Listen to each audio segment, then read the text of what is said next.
Alors maintenant que vous savez tout ce qu'il faut faire pour passer votre PPL sur un petit avion, nous allons rencontrer ce charmant jeune homme qui s'appelle Charles et qui va vous expliquer tout ce qu'il est nécessaire de savoir pour passer son brevet ou sa licence, je ne sais pas, d'hélicoptère. Alors Charles, dites-moi tout. Combien d'heures de vol déjà? Alors très simple, déjà le brevet de pilote privé, c'est comme un permis de conduire. Avion, c'est l'analogie parfaite au permis de conduire. C'est 45 heures de vol que vous faites, dont 10 heures de vol où vous allez être seul à bord. Donc 35 heures de double commande avec un instructeur et 10 heures de vol seul à bord. D'abord une phase de théorie que vous sanctionnez par un examen théorique tout comme le code de la route et derrière vous passez un examen pratique à l'issue de ces 45 heures de vol qui vous permettent d'accéder à la licence de pilotage d'hélicoptère du pilote privé pour pouvoir après partir en week-end avec des amis ou pour un usage professionnel. Il ne faut pas plus d'heures que pour un avion?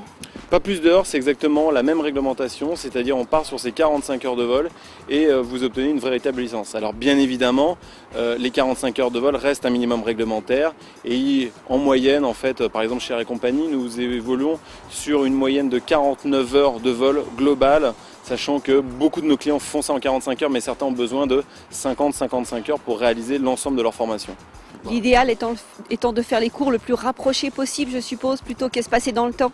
Alors bien évidemment, vous y gagnez forcément en pédagogie si vous rapprochez l'ensemble de votre leçon. C'est comme toute expérience pédagogique, toute formation, c'est pas simplement lié à l'hélicoptère, bien évidemment. Et donc l'idée, c'est tout simplement de faire cette formation sur à peu près un an, au rythme de 2 à 3 leçons par mois. Et là, vous avez vraiment une progression très classique qui vous permet d'avoir votre formation. Sinon, de manière très intensive, certains obtiennent leur licence en moins de 2 mois.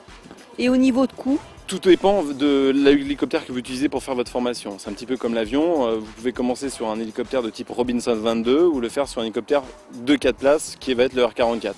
Grosso modo, les chiffres à retenir, c'est à peu près 20 000 €. Une formation pilote privé sur un hélicoptère d'entrée de gamme de type R22, c'est-à-dire à motorisation à piston avec 2 places à bord, il faut compter à peu près un budget de 20 000 €. Ben écoutez, merci. Nous savons tout. Nous n'avons plus qu'à le passer, à le réussir et à nous envoler. Alors à très bientôt. Merci Charles. Au revoir. À très bientôt.